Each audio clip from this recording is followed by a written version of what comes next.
যখনই এত লম্বা সময় আপনি একটা নেগেটিভ ইমোশনে থাকবেন, সাথে সাথে আপনার নিউক্লিয়াস অ্যাকাম্বেন্সে ডোপামিন কিক ইন করবে। আপনি তখন খুঁজতে থাকবেন কি করলে আমার ভালো লাগবে, আমাকে খেতে হবে, কারণ খেলেই একমাত্র আমি ভালো থাকি। যেই বাচ্চাদের ক্ষেত্রে বিডিএনএফ এর পরিমাণটা কমে থাকে, পরবর্তীতে তাদের এডিএইচডি ডেভেলপ করার চান্সেস অনেক বেশি হাই থাকে। খাবার সময় নিজেকে ডিস্ট্র্যাক্ট করবেন না, এটা কিন্তু সত্যি কথা। আপনার যদি এডিএইচডি থাকে, আপনার মোটা হওয়ার প্রবণতা অনেক বেশি। আসেন কেন এটার ভিতরে চলে যায় সরাসরি। প্রথমত আপনি একটা জিনিস খেয়াল করে দেখেন যে আপনার যে রিওয়ার্ড প্রসেসটা, এটা নর্মাল মানুষের মতো না। যেমন আমি যদি বলি যে আপনার প্রিফ্রন্টাল কর্টেক্স যেটা, ও আপনার অদ্ভুত রকমের একটা ক্রেভিং ক্রিয়েট করবে যে কাইন্ড অফ আমাকে এই মুহূর্তে খেতে হবে, এবং আপনি ক্রেভিং অনুযায়ী যখন আপনি একটা বিস্কিট খাচ্ছেন বা এমনি একটা কিছু খেলেন, আপনার মন ওরকম ভরবে না।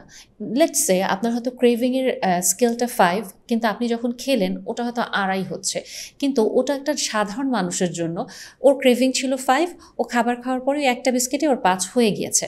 তার মানে আপনার কিন্তু ওখানে 2টা বিস্কুট খেতে হচ্ছে। খেয়াল করেন, আপনার কিন্তু খাওয়ার পরিমাণ বাড়লো।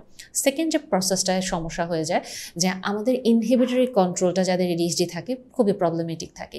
কি কারণে? এই যে আপনার ক্রেভিংটা আসলো, এটা তো একটা ইম্পালস, এবং আমরা তো জানি যে এডিএইচডি মানুষদের ইম্পালস কন্ট্রোলে খুব সমস্যা হয়। সো আপনার ইম্পালস আসলো, আপনাকে খেতে হবে, এবং এটা যে এক্সিকিউট করতে হবে, এই যে ইম্পালস এবং এক্সিকিউশন, এটার ভেতরে যে টাইমিংটা, এটা খুবই কম থাকে এডিএইচডি মানুষদের ক্ষেত্রে, যেটা একটা নর্মাল মানুষের ক্ষেত্রে ভালোই বেশি পরিমাণ থাকে। সো এখানেও জিনিসটা আসা মাত্র আপনি খাচ্ছেন, তার মানে কি হচ্ছে, এগেইন আপনার তো ক্রেভিং অনুযায়ী স্যাটিসফ্যাকশন হচ্ছে না, সো আপনি বাড়তি খাচ্ছেন, এবং ইম্পালস আসার সাথে সাথে আপনার ওই স্যাটিসফ্যাকশনটা পেতে পেতে কিন্তু আপনি দেখা যাচ্ছে 2টোর জায়গায় 4টা বিস্কুট খেয়ে ফেলছেন, যেটা কিনা অন্য একজন মানুষ একেবারে হয় খাবেই না, অথবা সে একটাই খাবে। থার্ড যে পয়েন্টটা, ইমোশনাল ডিসরেগুলেশন, এবং এটা এডিএইচডির মানুষদের আমাদের কমন কমপ্লেইন থাকে যে আমরা অনেক বেশি সাফার করতে থাকি, ইমোশন রেগুলেট করতে পারি না, বা কি ফিল করছি এটাও বুঝতে পারি না, অল টাইম এংজাইটি থাকে, প্যানিক কাজ করতে থাকে। এখানে যে জিনিসটা আপনার আসে যে আপনার ওভারঅল অ্যামিগডালায় যে আপনি ইমোশনগুলো ফিল করছেন, এখানে আরও 2টা জায়গা আমাদেরকে মাথায় রাখতে হবে। এটা হচ্ছে আমাদের লিম্বিক সিস্টেম, আর একটা হচ্ছে আমাদের নিউক্লিয়াস অ্যাকাম্বেন্স। লিম্বিক সিস্টেমে আমি আমার নেগেটিভ ইমোশনগুলো ফিল করতে থাকি, এবং নিউক্লিয়াস অ্যাকাম্বেন্স আমার ডোপামিন বা আমার ওই যে এনার্জেটিক বা বেটার জিনিসগুলো নিয়ে আসতেছে। এবং এখানেই যে জিনিসটা হয় দেখেন, ওভারঅল আপনি যখন রেগে যাচ্ছেন বা কোনো একটা কিছু ঘটলো, আপনার মন মতো হলো না, একে তো এটা খুব দ্রুত আপনাকে সেন্স করে দিচ্ছে এবং আপনি খুব ট্রিগার হয়ে যাচ্ছেন, অন্যদের চেয়ে আপনার ইমোশন খুব লাউড থাকে। একটা হচ্ছে ইন্টেন্সিটি, ডিউরেশনের কী অবস্থা। ডিউরেশন অন্যদের মতো আপনি দ্রুত এখান থেকে ফেরত আসতে পারবেন না। আপনার জিনিসটা হয় 1 ঘন্টা থেকে শুরু করে 1 দিন বাড়তি সময় থাকবে, এবং যখনই এত লম্বা সময় আপনি একটা নেগেটিভ ইমোশনে থাকবেন, সাথে সাথে আপনার নিউক্লিয়াস অ্যাকাম্বেন্সে ডোপামিন কিক ইন করবে। আপনি তখন খুঁজতে থাকবেন কি করলে আমার ভালো লাগবে, আমাকে খেতে হবে, কারণ খেলেই একমাত্র আমি ভালো থাকি। ফুডের সাথে রিওয়ার্ড প্রসেস স্বাভাবিক মানুষই সাফার করতে থাকে, আর সেই ক্ষেত্রে আপনি তো এটাতে অলরেডি আপনার আরও এক্সট্রা ইমোশন অ্যাড হচ্ছে, এক্সট্রা লাউড আপনি সাফার করেন এই ডিসরেগুলেশনের ভিতর দিয়ে। সো আপনার জন্য জিনিসটা যেটা হচ্ছে, আপনি আগে যেটা 4টা বিস্কুট খেতেন, এখন সেটার সাথে আপনি আরও বাড়িয়ে ফেলেন, আরও 4টা বিস্কিট আপনি খাবেন, জাস্ট আপনার ওই অ্যাঙ্গার কন্ট্রোলের জন্য, আপনার ইন্টেন্সিটি এবং ডিউরেশন ম্যানেজ করার জন্য। তার মানে আপনি একটা জিনিস দেখেন, একটা সিঙ্গেল ইনসিডেন্টে যেটা একটা মানুষ হয় খেতই না বা একটা বিস্কিট খাবে, আপনি ওখানে 8টা বিস্কিট খেয়ে ফেলছেন। এবং এই জিনিসটা যেটা হয় ওভার দ্য টাইম, একটা বাচ্চা অনেক সময় এডিএইচডিতে যারা সাফার করেন আনডায়াগনোজ থেকে যায়, ওরা ফুডের ভিতরে কমফোর্ট খুঁজতে থাকে, ওরা হয়তো খুব মেসি, ওরা খুব ক্লামজি, ওরা কন্টিনিউয়াসলি খাচ্ছে এবং ওই যে ওয়েট কন্ট্রোল করতে চাচ্ছে, পারছে না। ডক্টরের কাছে গিয়ে বা এমনি অন্য কোনো যারা ডায়েটিশিয়ান বা নিউট্রিশনিস্ট থাকে, যেহেতু এই যে হিডেন যে সিমটমটা বা হিডেন যে ডিসঅর্ডার, এটা তো ডায়াগনোজ না বা এটা জানে না তার বিহেভিয়ারাল প্যাটার্নটা বা তার সাফারিংসটা, সে বারবার ফেল করতে থাকে, এবং এর ফলে যেটা হচ্ছে, সে আস্তে আস্তে কিন্তু তার ওজনটা বাড়তে থাকে। এইখানে আরেকটা জিনিস যেটা কাজ করে আমাদেরকে বুঝতে হবে, যখন আমাদের ওজনটা বাড়ে, ফ্যাট সেল অ্যাডিপোসাইট যেটা বেড়ে যায়, ও কি করে জানেন, আমাদের ব্রেনে একটা উপাদান থাকে যেটাকে আমরা বলি যে BDNF, brain derived neurotrophic growth factor. Adipocyte যেটা করে, এই যে বিডিএনএফ এর প্রোডাকশন কমায় ফেলে, এবং বিডিএনএফ এর প্রোডাকশন কমবে মানে তখন যেটা হবে, আপনার হাইপার অ্যাক্টিভিটি এটা বেড়ে যাবে, তার মানে আপনার এডিএইচডি বাড়বে। এবং এটা ওরকম খুব বেশি স্ট্রং রিসার্চ নেই, বাট এখনও কিছু কিছু রিসার্চ হচ্ছে এবং অন দ্য ওয়ে, যে দেখা যাচ্ছে যে যেই বাচ্চাদের ক্ষেত্রে বিডিএনএফ এর পরিমাণটা কমে থাকে, পরবর্তীতে তাদের এডিএইচডি ডেভেলপ করার চান্সেস অনেক বেশি হাই থাকে এবং এটা নিয়ে কাজ করা হচ্ছে। তাহলে কি আমরা বিডিএনএফ দিয়ে আমাদের এডিএইচডিটাকে আর আস্তে আস্তে করে কমিয়ে ফেলতে পারি নাকি? সো দেখেন, একে তো আপনি ওই যে খাবার খেয়ে আপনি বাড়তি ক্যালোরি আপনার বডিতে ইন করছেন এবং আপনার কিন্তু ফ্যাট সেলগুলো বাড়ছে, এবং ফ্যাট সেলগুলো বাড়ার কারণে কি করছে, বিডিএনএফ এর পরিমাণটা কমে যাচ্ছে। আরও যেটা করছে যে আপনার ইনসুলিন যে হরমোনটা আমাদের থাকে, ও কি করে, ও কিন্তু খাবার যখন আমরা খাচ্ছি তো খাবারগুলোকে সেলে ঢুকানোর জন্য ইনসুলিন আসতে থাকে, কাইন্ড অফ ঝাড়ু দিয়ে ওসব পরিষ্কার করবে এবং আমাদেরকে আমাদের আমাদের আর খেতে হবে না, আমি স্যাটিসফাইড, এরকম একটা কন্ডিশনে আমাদেরকে নিয়ে যাবে। যত বেশি ফ্যাট সেল বাড়তে থাকবে একটা পর্যায়ে ইনসুলিন রেজিস্ট্যান্স, এই টার্মটা তো খুব কমন, আজকে এটা খুব ডিটেলসে বলবো না। সো ইনসুলিন তখন আর ওভাবে করে কাজ করে না, ও তখন ঝাড়ু পোছ কিছুই করে না আপনার শরীরে, এবং ওই খাবারগুলো থেকে যাচ্ছে এবং এর ফলে আলটিমেটলি আপনার যে পরিপূর্ণ হচ্ছে না, আপনার যে খাবার খেতে হবে না, এই সিগন্যালটাও কিন্তু আপনার ব্রেনে প্রপারলি যাচ্ছে না, এবং না যাওয়ার কারণে আস্তে আস্তে করে যেহেতু আপনার খাবারগুলো সেলের ভিতরে পৌঁছাচ্ছে না, ও কী করছে, ফ্যাট হিসেবে বিভিন্ন জায়গায় গিয়ে গিয়ে ক্ষতি করছে আপনার শরীরটাকে, এবং আপনি আরও বেশি কিন্তু খাচ্ছেন এবং আপনার ওজন আরও বেড়ে যাচ্ছে, ওখান থেকে আপনার আরও বেশি হেলথ কন্ডিশনে স্টার্ট হচ্ছে। এখান থেকে কি তাহলে কখনো আমরা বের হতে পারবো না, বা এই জিনিসটা আসলে কি? দেখেন, আপনি অবশ্যই এই জায়গাটা থেকে বা এই ভিশাস সাইকেল থেকে বের হতে পারবেন। কিভাবে বের হতে পারবেন? ডেফিনেটলি আপনাকে এখানে আপনার 1-to-1 সেশনে আসতে হবে কাউন্সেলিংয়ের জন্য, যেখানে আপনাকে বিভিন্ন পদ্ধতিতে থেরাপির মাধ্যমে আপনাকে এখান থেকে বের করা হবে।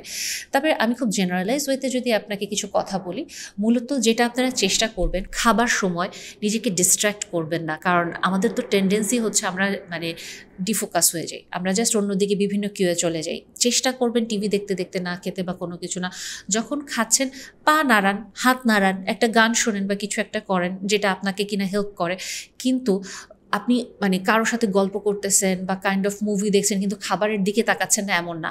মেইন ফোকাস হবে আমার খাবার, যে আমি এখন একটা খাবো, বাট ব্যাকগ্রাউন্ডে আমি একটা গান ছেড়ে রাখতে পারি, ওটার দিকে আমার মেইন ফোকাস না। সো আমি ওই খাবারটা নিয়ে আমি তখন আস্তে আস্তে করে শেষ করব, বা আমি এটা খাচ্ছি, আমি টেস্টটা নেওয়ার ট্রাই করছি, এই জিনিসটা করব। বেশিরভাগ ক্ষেত্রে সাধারণত এডিএইচডির মানুষরা যেটা করে, ওনারা কিছুতেই একা বসে খেতে পারেন না এবং কন্টিনিউয়াসলি হয় অন্য কারোর সাথে গল্প করতে থাকে বা মোবাইল স্ক্রল করতে থাকে, বিঞ্জ করতে থাকে বা কোনো একটা সিরিজ কিছু একটা দেখতে থাকে। এর ফলে যেটা হয়, ওনারা খাবার পরিমাণ নিয়ন্ত্রণ করতে পারে না। আরেকটা যেটা আমি খুব কমনলি দেখি, ঠাস করে খাবার অর্ডার করে ফেলে। আমার খেতে ইচ্ছা করছে, রাত 1-2টা বাজে, বাসার ফ্রিজে ভরা হয়তো আনহেলদি ফুড আইটেম, মিষ্টি বা কোল্ড ড্রিঙ্কস বা আইসক্রিম দিয়ে ভরা থাকবে, অথবা খাবার চট করে অর্ডার করে চলে আসবে। আপনি যেটা ট্রাই করেন, আপনি খান, আপনি খাবেন না এটা আমি সবসময়ই বলি, আপনারা আমার আগের ভিডিও দেখে থাকলেও জানবেন, আমি কখনো খেতে বারণ করি না। আপনি যেটা করবেন, আমি খাবো, বাট আমি নিজের হাতে বানিয়ে খাবো, নিজে বিভিন্ন রেসিপি ট্রাই করে খাবো। আপনার কাছে এটা কীভাবে সম্ভব, আমি তো ফোকাসই রাখতে পারি না, আমি আবার এক্সট্রা হ্যাসেল নিব। এক্স্যাক্টলি আপনি নেবেন, কারণ আপনি এখানে আপনার কগনিটিভ রিফ্রেমিংটা করবেন, কারণ আপনি এখানেই কাজটা করবেন যে আমি নিজেকে মজার খাবার অবশ্যই দিব, কেন খাবো না, বাট আমি খাবারটা নিজে প্রিপেয়ার করব। এবং তখনই যেটা হবে, আপনি বাসায় কোনো রকম আনহেলদি খাবার রাখবেন না রেডিমেড, এবং দ্বিতীয়ত আপনি কাঁচা উপাদানগুলো রাখছেন। এর ফলে কি হচ্ছে, আপনার কিন্তু ওই যে কষ্ট করে বানাতে হবে ওই এনার্জি আপনার থাকবে না, কারণ অনেক সময় আপনার ডোপামিন ফ্যাটিক থাকে, কারণ ওই যে ডোপামিনের ডিপ্লিশন চলে আসলে আপনি কাজ করার আগ্রহ পাচ্ছেন না, জাস্ট শরীরটা ছেড়ে দিয়ে পড়ে থাকেন। সো আপনার পক্ষে খাবার অর্ডার না করে বানিয়ে খাওয়া, এটা আসলেই টাফ হবে। আর আপনি যদি থেরাপিতে যান বা মেডিসিনে নিয়ে আসেন, তখন বেসিক্যালি আপনার ফুড হ্যাবিটটা আপনি কন্ট্রোল করতেই পারবেন। এবং এখানে আরও যে জিনিসটা আপনাকে মাথায় রাখতে হবে, যে তাহলে আমি কী ধরনের খাবার খেতে পারি। যেই খাবারগুলো আপনি চেষ্টা করবেন, অবশ্যই অতিরিক্ত মিষ্টি, অতিরিক্ত ক্যান্ড ফুড বা অতিরিক্ত কালারফুল ফুডগুলো খাওয়াটা বন্ধ করেন। আপনি চেষ্টা করেন প্রোটিন জাতীয় খাবারগুলো একটু বেশি পরিমাণে খাবার, ফাইবার রিলেটেড খাবারগুলো বেশি পরিমাণে খাবার, যেটাই কিনা আপনার পেটটা অনেকক্ষণ ভরা থাকবে। আপনার যখন পেট অনেক ভরা থাকবে, তারপরেও যেটা করবেন, আপনি অনেক সময় জোর করে খাওয়ার চেষ্টা করবেন, জোর করে। এখন এটা বলি, কেন জোর করে খাওয়ার চেষ্টা করবেন? সাধারণত যেটা হয়, যারা বিঞ্জ ইটিং করে তারা সাধারণত ইমোশন রেগুলেশনে খুবই অদক্ষ থাকে, যেটা আমি অলরেডি বলেছি যে এডিএইচডি একজন মানুষের এই ইমোশন রেগুলেশনটা উনি খুব দুর্বল। দ্বিতীয়ত এনারা কাইন্ড অফ অ্যালেক্সিথ্যামিক থাকে। অ্যালেক্সিথ্যামিক জিনিসটা কি বলা যেতে পারে? Emotional blindness. ওনার যে কোনো কারণে মন খারাপ হচ্ছে, অ্যাংশাস ফিল হচ্ছেন, কোনো ফিয়ার বা কোনো শেমের ভিতর দিয়ে যাচ্ছেন, ওনারা এটাকে স্পেসিফিক করতে পারে না, ওনারা একটা ফ্লোতে চলতে থাকে। ওনারা সবসময় যেটা করে, খুব প্রেশার্ড ফিল হচ্ছে, ওভারওয়েলম লাগছে। সো এই কারণে ওনারা দেখা যায় কি, ওই ওই স্টিমুলেশনটা থেকে দূরে থাকার জন্য কন্টিনিউয়াসলি খেতে থাকে এবং নিজেকে পানিশমেন্ট দেওয়ার জন্য খেতে থাকে। ওই যে আমি আবারও আরেকটা জায়গায় বলেছিলাম যে এডিএইচডির মানুষরা পারফেকশনিস্ট থাকে, সো কেন ফেল করলাম, ওই পানিশমেন্টও অনেক সময় খেতে থাকে। এবং আরেকটা যেটা করে ওনারা তো ডিসোসিয়েট করে, যেটা বললাম রেগে যাচ্ছেন ওই রিওয়ার্ডটা দরকার, আমি রাগটা তো ম্যানেজ করতে পারছি না স্যার, জিনিসটা জাস্ট আমি পাস করার জন্য আমি খাওয়া স্টার্ট করে দিব। সো এই কারণগুলোর জন্য ওনারা খাওয়াটা স্টার্ট করলে একে তো থামাতে পারে না, নিজেকে পানিশমেন্ট হিসেবে খেতে থাকে এবং ওনার যে একটা ট্র্যাকে থাকার কথা এটা ওনারা রাখতে পারে না। সো এই ক্ষেত্রে ওভারঅল মেকানিজমটা আপনি মাথায় রাখেন, আপনি এতটুকু মাথায় রাখেন আপনার পেট যদি ভরে যায় আপনি বাড়তি খাবারটা খাবেন না। আপনাকে আপনার ইমোশন, আপনার হ্যাবিট ফরমেশন, আপনার ওভারঅল এই সার্কিটটাকে বুঝতে হবে।